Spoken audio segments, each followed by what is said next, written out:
In 1856, beneath the sprawling fields of sweet grass, where the heat hung heavy and the air bore the weight of cotton blossoms, an unseen world festered in shadows. Below the bustling surface of South Carolina plantations, the earth swallowed a network of cramped underground quarters, caverns of despair, carved by hands too weary to hold hope. These secret chambers, spaces not meant for living but for confinement, breathed a suffocating silence that bound the enslaved inside as tightly as the iron shackles that bit their flesh. The pressing darkness was a thick cloth, damp with earth's cold embrace, muffling the whispered prayers, the muffled sobs, and the faint scratching sounds of desperate hands clawing against raw wood and stone. This silence was not merely absence of sound, it was survival's thin veil, a warning etched deep into every bone and breath within those buried walls. What stirred beneath the sweetgrass fields was terror lived day by day, an ancient grinding terror muted by the humid South Carolina air above. What voices inhabited these dungeons fashioned from wrought and iron? What stories have time's hands deliberately covered with dust? The ledger leaves gaps, but accounts suggest that these quarters were not just prisons, they were crucibles of endurance, where soul and body waged quiet wars against invisibility and oblivion. A faint, persistent scratching breaks the stillness, a clawing, not merely against wood, but against the very limits of captivity. Could it be an act of defiance, or the frantic tapping of a heartbeat begging to be heard? Such a small sound in this subterranean graveyard becomes a signal, a crack in the fractured facade of silence. Who dares disturb what must remain hidden? And what price will be paid when the earth itself reveals the secrets it has long buried? The air is thick with the scent of damp soil and rotting leaves mixed with the acrid tang of sweat and lamp oil, each breath a bitter reminder of close quarters and crowded misery. The hard-packed dirt floors press unyielding against bare feet. The rough-hewn wooden boards scrape coarse textures against skin. Breath catches in the throat, lungs tight, as if the very atmosphere conspires to choke resilience. In this claustrophobic underworld, every sound, a scrape of cloth, a low murmur, the faint rustle of shifting bodies, carries a weight of fear and fragile hope. Would you recognize those who lived here by the way their hands clutched the rough timbers or trembled against the cold iron of their restraints? Their gazes, if ever lifted, would meet only shadows cast by flickering candles above. The silence teaches caution. Even a cough could be a death sentence. Here, human life is a fragile thread woven through a labyrinth of hardship and despair, agonizingly close to unraveling completely. Records imply that such underground quarters were illegal to map, kept off ledgers and from the eyes of visitors. Their secrecy was a fortress built of fear and cruelty, where enslaved people were neither seen nor heard, a deliberate erasure beneath the veneer of plantation prosperity. The quarters were often carved into earth, alongside slave markets, or hidden near rice fields, where watchful overseers scarcely glanced. The confines were so tight that the air turned stagnant, dampness seeping through walls like a silent, unyielding oppressor. Whispers of attempts to communicate between these hidden cells tell of an unbroken human spirit, even when oppression sought to quash it with iron and fire.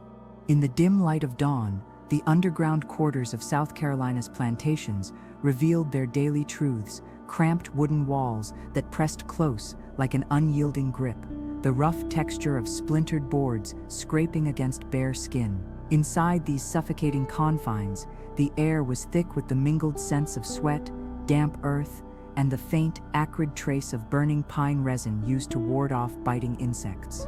The enslaved awoke to a grim routine signaled not by birdsong, but by the distant clatter of tools and the sharp bark of overseers from above, sounds swallowed quickly by the heavy soil, but felt deeply within these hollowed spaces.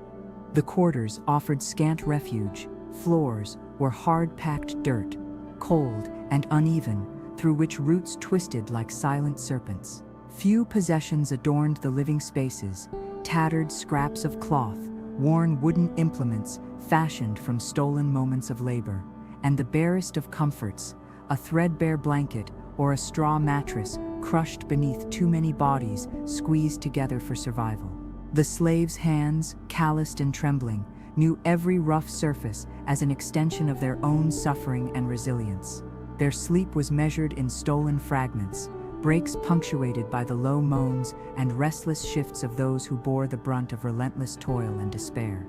Workdays stretched into merciless hours under the unforgiving southern sun. Plantation life enforced a relentless task system, where enslaved laborers had demands that went beyond the fields, repairing fences, pounding rice grains, tending livestock, or maintaining the intricate machinery of plantation houses. Yet beneath this grind, they nurtured a fragile economy of their own, bartering goods secretly made or found, simple treats like oysters, cloth scraps, and homemade cakes exchanged in brief moments of communal reprieve. These small acts of autonomy kindled flickers of self-worth in lives otherwise defined by deprivation. Would you grasp the quiet rebellion contained in a freshly sewn garment or a carefully cultivated patch of corn? Such acts were as much assertions of personhood as defiance, delicate threads woven tightly against erasure. Yet even these small freedoms were shadowed by laws that tightened their grip like unforgiving iron. South Carolina's slave codes dictated ruthless punishments, lashes for straying without permission, the brutal vigilance of slave patrols, and the constant threat of separation from family. The particulars of compliance were monitored with cold precision. Slaves were forbidden from assembling, marrying officially, or learning to read, restrictions designed to fracture solidarity and smother hope. The daily rhythms shaped the enslaved body and mind indelibly. Children as young as 4 were pressed into the task of childminders, watching siblings while mothers labored. Mothers themselves bore unspeakable burdens, encouraged to bear many children, their offspring regarded chiefly as property of the plantation master. The tightly packed quarters echoed with the muffled cries of infants, the whispered lamentations of mothers who dared only imagine an escape beyond the walls of market and field. Every breath taken in confidence or fear entered the ledger of survival. In moments stolen from exhaustion, laughter and song flickered like fragile flames, a fleeting but vital spark of humanity. Stories passed like ripples, weaving oral histories into a shared tapestry of endurance and resistance, precious secrets folded within gospel hymns and coded work songs. Yet even here in these spaces of communal survival, the overseer's shadow loomed. Each whispered plan, furtive gathering, risked discovery and swift, merciless retribution. The rustle of worn cloth, the scratch of needle on fabric, the creak of a door opening, all became signals in a silent language of resilience and fear. Beneath the surface of daily task and tally, the enslaved nurtured dreams that crept like vines through the cramped quarters, dreams of freedom, of life unbound by the whip or shackles.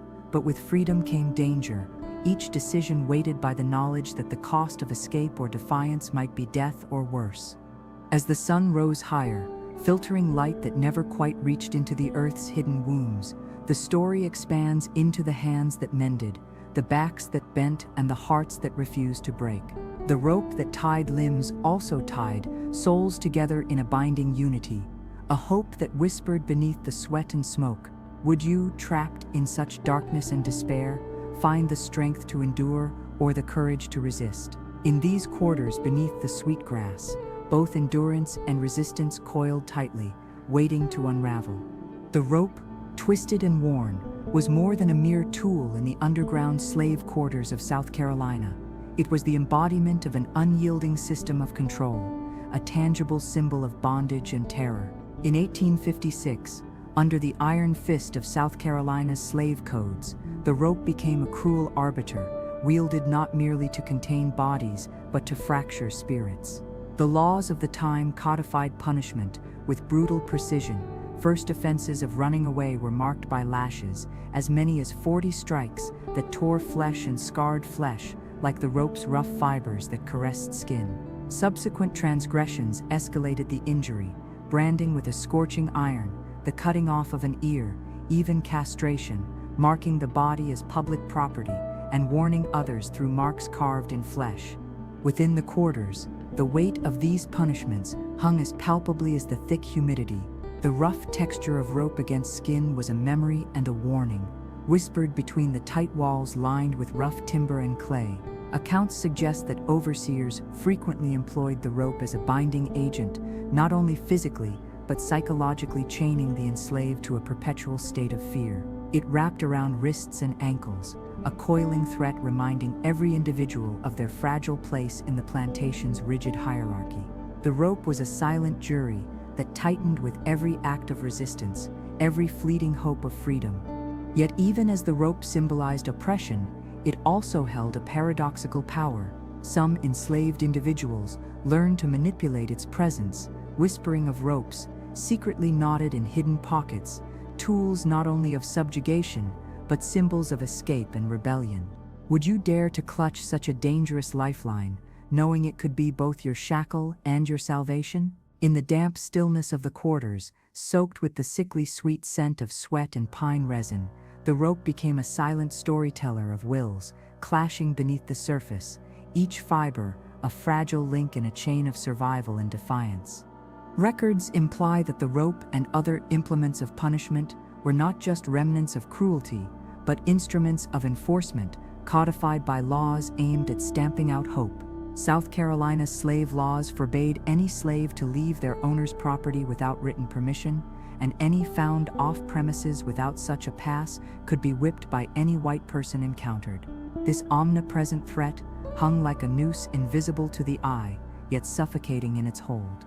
The code allowed for public displays of punishment intended as spectacles of warning, a brutal theater where the rope was the lead actor, cutting through flesh and will with impartial severity. Inside these quarters, where the air was heavy with the damp sting of mold and the metallic chill of iron, the rope left marks not only on bodies, but on minds.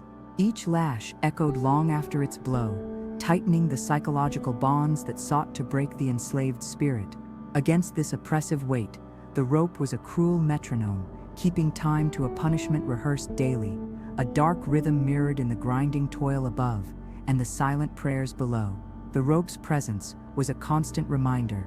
Freedom was measured not only by chains broken, but by the scars that remained hidden beneath skin. As the sun dipped beyond the horizon, casting long shadows into corners where whispers of rebellion flickered like faint candlelight, the rope coiled silently within reach, both a tool of oppression and a fragile beacon of fragile hope. Could it be that the same rope tightening around wrists might one day bind the chains of captivity and fray the edifice of cruelty itself? Beneath the earth's surface, in the cold clasp of dark quarters, the rope remained an enduring symbol of fate, a line drawn taut between despair and the fierce longing for freedom. South Carolina in 1856 was gripped by a legal ironclad designed to smother every spark of autonomy among the enslaved. The slave codes, framed over decades and morphed through brutal revisions, stood as a grim testament to a society that sought to control not just bodies, but the very will to resist. The laws demanded absolute subjugation. No slave could leave their owner's property without a written pass or be found traveling alone at night without permission. Any breach triggered swift and severe punishment, often administered by any white person who encountered the offender. The very notion of movement beyond the plantation was criminalized, transforming simple acts of walking into dangerous acts of rebellion. The physical punishments were merciless and meticulously graduated. A first offense for running away usually invited whipping, not spares, but up to 40 lashes, with a heavy leather whip or rawhide that left streaked flesh and lasting wounds. The pain was language, spoken not in words but in welts. For a second offense, the law imposed branding, typically an R seared into the right cheek, a grotesque sign meant to mark a slave for life as runaway. The third offense could cost one ear, severed as a gruesome reminder to others who might contemplate escape. The fourth offense, reserved for men, was castration, a brutal severing of manhood, aimed not only at punishment, but the destruction of future generations of resistance. Women faced their own horrors, repeated whipping, branding on the cheek, and ear cropping.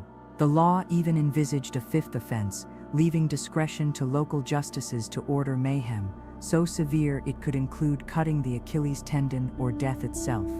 Within the underground quarters, these laws were more than words. They were a creeping terror, lodged deep in muscle memory and whispered in fearful murmurs. The rope that bound bodies was invested with the dread of these statutes, a physical extension of the code's cruelty.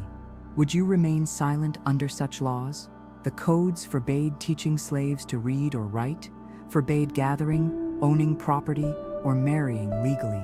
The law made clear that enslaved people were property, denied basic human rights, and strictly controlled through surveillance and violence. Slave patrols, a terrorizing white militia, routinely searched homes and public spaces, empowered to mete out whipping on the spot for suspected disobedience without trial. These patrols, operating mostly at night and on Sundays, created a landscape saturated with constant fear and suspicion, aiming to prevent any flicker of organized rebellion or escape. The quarters, damp and cramped, hosted these specters of oppression. The heavy stench of sweat mingled with earth and iron. Wooden beams bore the scars of rope and lash. Every creak and groan whispered the echoes of violence. Every act of defiance was met with disproportionate cruelty, legally sanctioned and brutally real. The law's reach was pervasive, extending even into the treatment of the enslaved by their owners, threatening fines for failure to punish according to code. This legal architecture ensured that violence was not accidental but systemic, a mechanism of racial terror engineered to preserve an economic and social order built on enslavement. The binding rope and the arc of the lash were then more than instruments. They were enshrined in the legal framework as unavoidable punishments.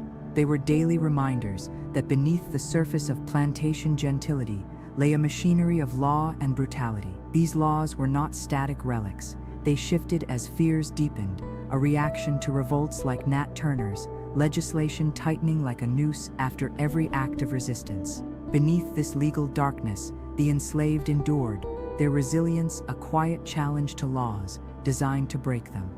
As night fell over the plantations, the sharp creak of a rope pulled taut or the distant crack of a lash echoed not only a physical punishment, but the chilling persistence of control. The question remains, whispered beneath layers of history and dust, how much will was truly crushed beneath these codes, and how much silently endured, waiting for the fragile moment of rupture. Voices echo through the dark corridors of history, recounting the merciless enforcement of South Carolina's slave codes in 1856. Laws crafted to cleave bodies and spirit alike. These statutes transformed punishment into a spectacle of control, imposing restraints so severe they shaped lives beneath the surface of palpable terror. The whip, always close at hand, cracked the still air, its leather lash tearing flesh in public scenes meant to deter any flicker of resistance. The legal script was harsh and unyielding. First-time runaways faced up to 40 lashes, a brutal tally marked in crimson lines across backs and shoulders. Repeat offenders were branded with a scorching iron, the letter R seared into a cheek, a cruel badge of shame designed to brand them as fugitives permanently. Records imply that third offenses could cost an ear, cut off as a terrifying reminder to the community. Male slaves who fled a fourth time risked castration, a savage mutilation aimed to extinguish their manhood and hope. Female slaves were not spared. Their punishments included repeated whipping, branding, and deafening mutilation, a physical silencing of defiance. The patrols, patrolling under moonlight and noonday sun alike, were steeled with statutory authority to enforce these codes with arbitrary cruelty. Overseers and white citizens alike wielded legal permission to inflict punishments on the spot. Would you dare to risk a single misstep under such omnipresent surveillance? The air in the quarters, heavy with the musk of sweat and earth, thickened with dread as the shadow of these patrols passed, a reminder that at any moment the rope might tighten, the lash crack, or silence descend through violence. The code extended beyond punishments, constraining simple freedoms. Slaves were forbidden from owning property, working for wages, planting crops, or wearing anything but coarse Negro cloth. Education was outlawed with ferocity. Teaching slaves to read or write brought heavy fines and imprisonment for white transgressors. Even religious meetings were curtailed to prevent gatherings that might spur rebellion. These laws rendered the enslaved not merely prisoners of flesh, but captives of a brutal social system that sought to erase knowledge and kinship alongside freedom. Inside the cramped quarters, the consequences of these codes were immediate and raw. The scraping sound of chains and the sharp sting of the whip left invisible marks etched deep in memory. The rope's rough heft was as familiar as the dirt floor beneath trembling feet, intertwining physical pain with psychological bondage. Whispers amongst the enslaved spoke of the rope's dual nature, instrument of suffering yet symbol of tenuous hope, a lifeline to freedom in furtive acts of resistance. History does not offer easy answers, but leaves us with haunting questions. How did such cruel laws shape the souls they sought to break? Could hope survive under the weight of brands seared into flesh and futures cruelly severed? As the shadows lengthened over the plantations, the law's iron grip was evident in every shackle, lash, and burned mark. Yet beneath these marks, stories of enduring spirit pulsed quietly, stubborn as the sweet grass growing above the hidden quarters, waiting for a moment to rise.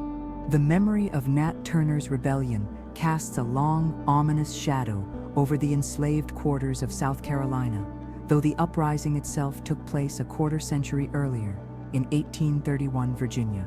The reverberations of that fierce insurrection trembled through the plantations of the South, including those deep beneath the sweetgrass fields, where the echoes of rebellion mingled with the scent of sweat and fear. Turner, an enslaved preacher who believed he was chosen by divine will, orchestrated a revolt that erupted into violent upheaval over 2 days. His band of rebels marched from plantation to plantation, armed with knives, hatchets, and crude weapons, leaving a trail of terror among white inhabitants. Turner's rebellion was marked by its swift brutality. Between 55 and 60 white people were killed, many in their sleep. The uprising was not a random act of violence, but a desperate struggle for liberation, a cry ripped from the throats of the oppressed. Yet the response was merciless. White militias crushed the insurrection with overwhelming force, executing around 54 of the captured rebels. More brutal still, white mobs hunted down other African Americans, many innocent, in retaliation, slaughtering hundreds as a grim warning. This wave of violence did not cleanse the stain of oppression, but deepened the terror, tightening the chokehold of law and surveillance. This rebellion haunted white slaveholders who lived in constant dread beneath the surface of plantation life. The aftermath unleashed a tidal wave of new laws across the South, laws that further stripped freedom and hope from the enslaved. Religious gatherings were regulated or banned unless overseen, reading and writing forbidden under harsh penalties. State legislatures entrenched restrictions even more deeply, placing white ministers in charge of slave worship to stifle dissent and tracking every movement with patrols empowered to punish without trial. Would you imagine living in quarters where fear was not just of physical lashings but the invisible chains wrought by law? In the cramped, dark slave quarters, where the thick air clung to skin like wet cloth, the trauma of rebellion and repression interwove in every whispered story and circumspect glance. The enslaved knew the fine line between survival and death was enforced not only by overseers with whips, but by codes that legitimized terror and cruelty. The underground was more than a physical place of confinement. It was a crucible of psychological captivity, shaped by the recoiling threats of revolts past and punishments present. Against this backdrop, Turner's rebellion was still fertile ground for whispered hope and palpable dread. It was a reminder that even beneath the brutal law and the constricting earth, the spirit of resistance pulsed. The legacy of that night in 1831 led to harsher surveillance, but it never extinguished the flame of defiance. The roar of that rebellion echoed in silent footsteps, furtive glances, and the tightening grasp on ropes, some binding, some tied in secret savings of courage. These whispered legacies wove their way through the quarters, questions lingering like the fading smoke of a hidden fire. How long must chains bind before they break?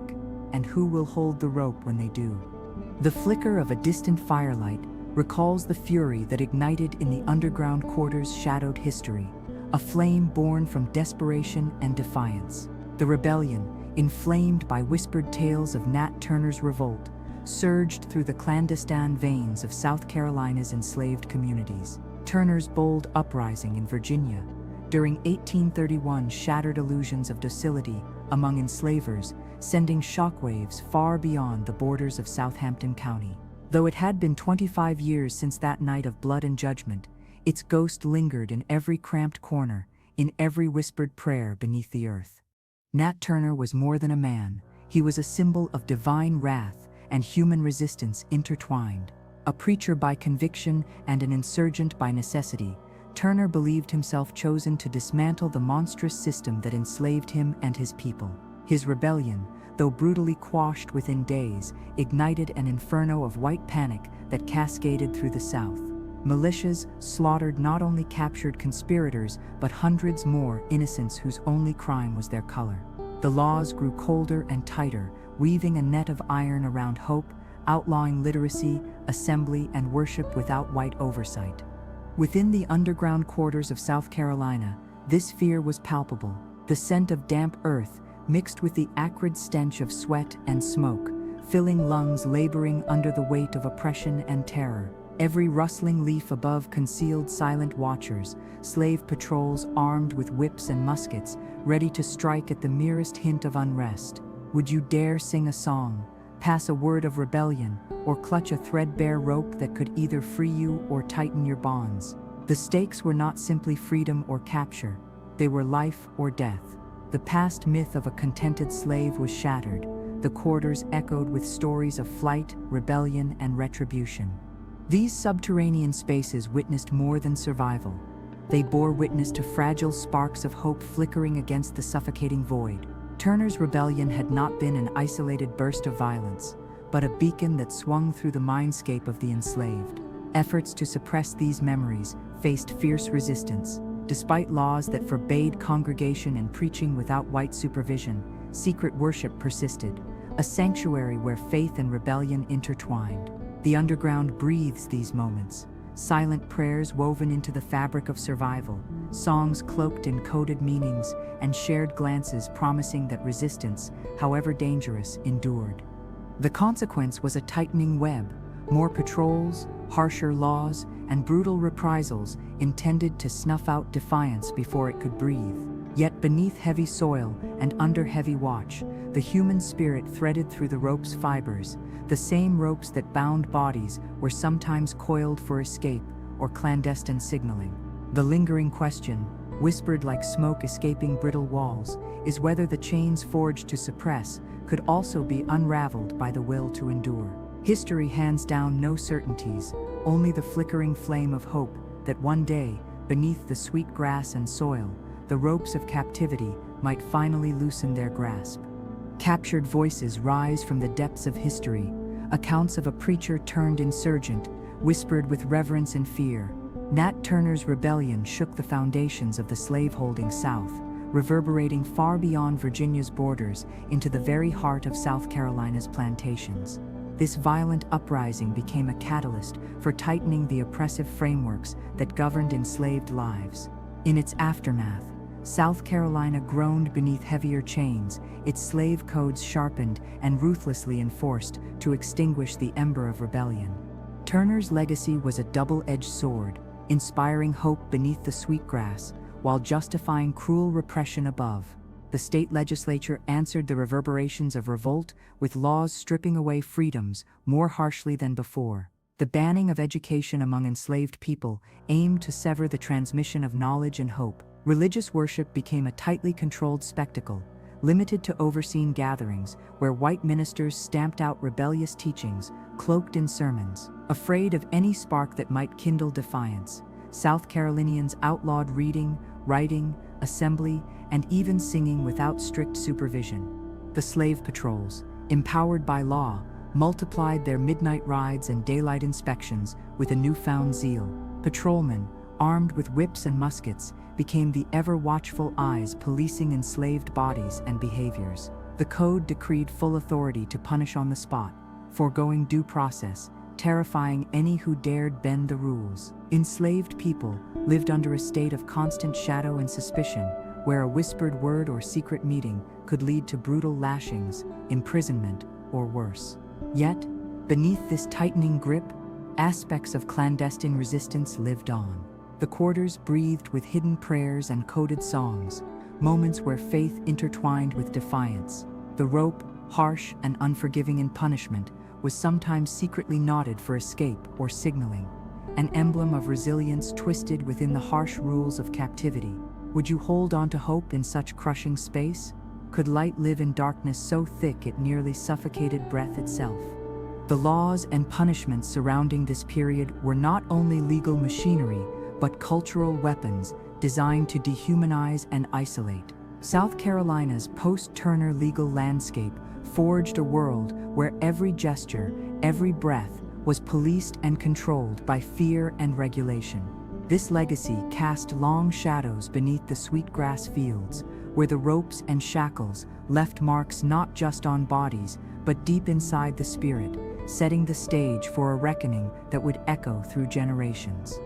Captured in the stark lines of archival testimony, the interrogation rooms of South Carolina's plantations were where the raw machinery of oppression revealed its merciless face. Here, beneath the veneer of genteel plantation life, the overlords wielded control with ruthless precision. Enslaved rebels, captured and broken, faced a grim crucible of questioning, each breath tight with fear, every gesture scrutinized beneath cold, unyielding gazes. These rooms were liminal spaces where bodies were not just held, but dissected for secrets, where the tremble of a hand or the downward cast of eyes could mark a fate sealed by iron law. The overseers and interrogators embodied institutional brutality, voices void of mercy, words clipped and loaded with threat. Questions were designed not to seek truth, but to crush resistance, to expose networks of rebellion and shatter hope of escape. The texture of leather straps and coarse rope punctuated the air, tangible reminders of punishment looming close. The low creak of shackles punctuated the silence between accusations, underscoring the stark perimeter fenced by fear. An enslaved person's breath, shallow and ragged, carried the weight of despair and defiance with equal intensity, an unvoiced plea woven between the demands for information. Records imply that torture lurked just beyond legal boundaries. Whippings, withholding food and water, and sleep deprivation were tools wielded to erode resistance, blurring the line between justice and cruelty. The overseer's cold calculus weighed the prisoner's resolve against the necessity of subjugation. As the interrogations rippled through the quarters, their effects radiated beyond immediate victims, instilling dread in the wider enslaved community. The very act of questioning became an instrument of terror, reinforcing a regime where silence was survival, and words could become weapons wielded by captors. Would you witness the slow unraveling of someone who dared resist, felt the shift from human to property under the harsh gaze of the law? The rooms echoed with fractured confessions and silent refusals, their psychological landscape as jagged as the iron that bound wrists. The stark light, flickering from oil lamps, cast elongated shadows over faces drawn tight with pain and resolve, making every whispered name a dangerous utterance. The quarters thrummed with the tension between broken bodies and unyielding spirits, a silent battlefield where freedom was wrested inch by inch, and every word could decide life or death. As the days folded one into another, the interrogation became more than a ritual of punishment. It was a reckoning beneath the earth, where hope flickered against the cold weight of oppression. Amidst the quiet torment, the rope waited, both a tool of binding and a symbol of reluctant endurance. In those moments of confrontation, the underground held its breath, poised between silence and the shattered echoes of rebellion yet to come. In the wildfire aftermath of Nat Turner's rebellion, an upheaval far beyond the initial revolt swept across the slave-holding South, sending ripples into the plantations and underground quarters of South Carolina. Though Turner's uprising had been brutally crushed in 1831 Virginia, its impact was felt deeply in the law and psyche of the region. White panic spiraled into indiscriminate violence as militias and mobs hunted down suspected accomplices, or merely those who happened to be black. Estimates suggest that hundreds of African Americans were killed in retaliatory strikes, many innocent and unrelated, their lives extinguished in waves of racial terror. South Carolina's response to this fear was swift and severe, embedding itself into the legal fabric with new slave codes that tightened control as never before. The legislature enacted laws designed to muzzle communication and prevent insurrection through crippling social restrictions. Reading, writing, and religious gatherings were harshly curtailed, if not outright banned, unless white ministers supervised. White patrols multiplied and extended their reach, empowered to punish harshly without the due process of law, a vigilant surveillance that turned every step and whisper into potential rebellion. These codes wrought more than fear. They redefined daily existence in the slave quarters.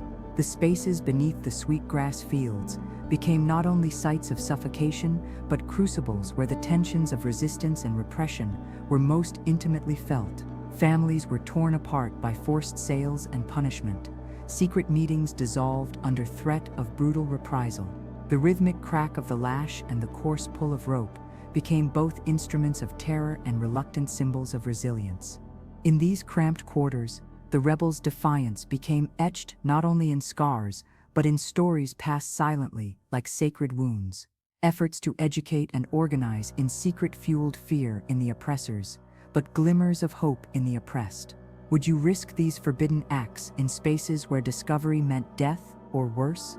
The underground held countless acts of quiet bravery, coded prayers, hushed planning, the groundwork for resistance that law could never entirely destroy. Echoes of Nat Turner's revolt resonated in every tightened chain, every surveillance patrol, every law that sought to erase voice and vision.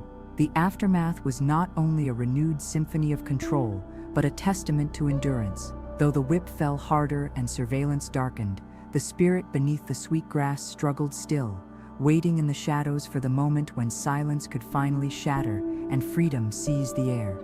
The marked faces of the executed rebels, their fates sealed beneath the cold justice of South Carolina's courts, cast long shadows in the memory of the enslaved quarters.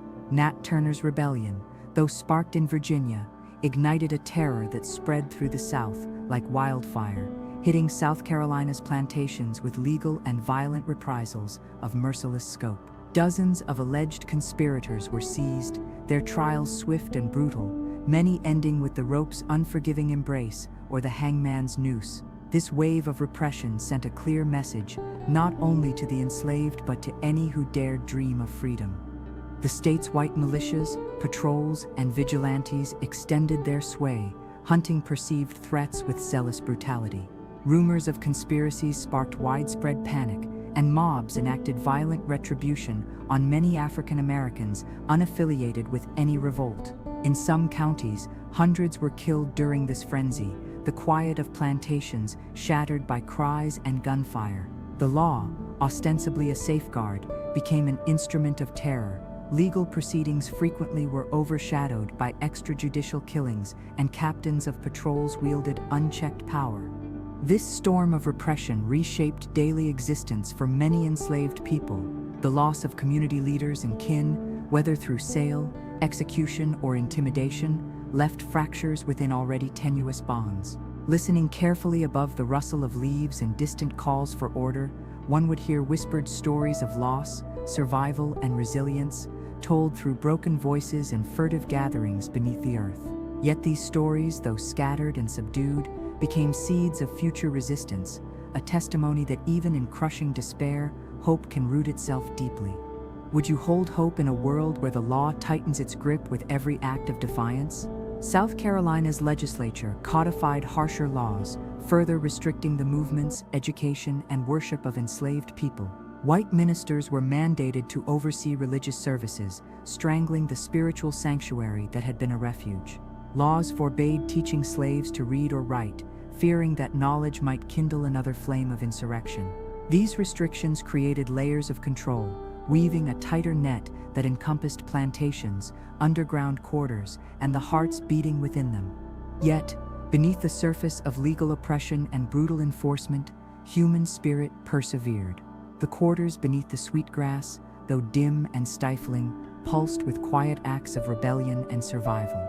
The rope that bound bodies was also a thread linking hope, endurance, and the unyielding desire for freedom. The rebellion's aftermath carved scars both visible and hidden, marking a world where oppression sought to silence but could never wholly erase the yearning to break free.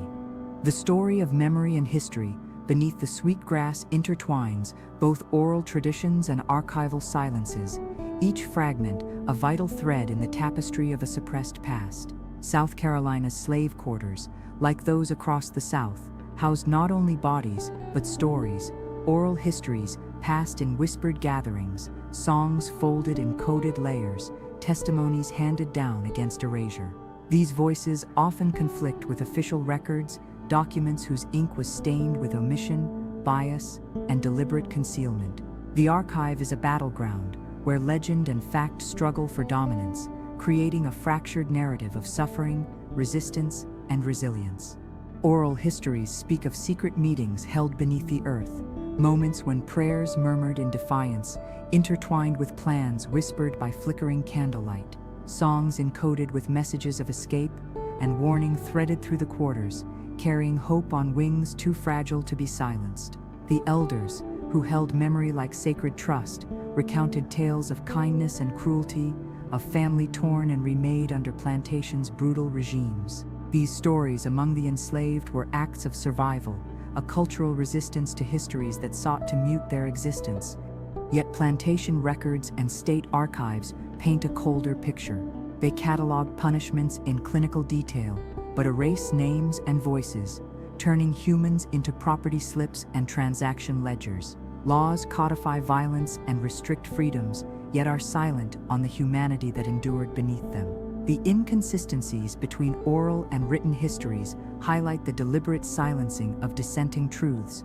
Would you trust a ledger that credits punishment over pain, property values over lives? This tension between the spoken and the recorded history invites us to question what is preserved, what is lost, and who decides the story told. Seasonal rhythms and weather patterns imprinted themselves on the lives lived in these quarters. The oppressive humidity of South Carolina summers pressed heavy on skin, mingling with the scent of broken earth after storms and the faint aroma of wild sweetgrass. Winter nights brought chilling drafts that crept like fingers through boards, while the lengthening daylight in spring mingled with the longing for freedom's first breath. Each season marked cycles of labor and suffering, endurance and respite, embedding the natural world in the emotional landscape of captivity. Navigating this layered archive demands respect for complexity and contradiction. The interplay between legend and fact, the tangible and intangible, reveals histories hidden beneath the surface, urging a reckoning with memory as much as law. Beneath the sweetgrass and soil, the unfinished stories pulse, reminding us that history is not only written by victors but lived in the shadows by those who dared to endure.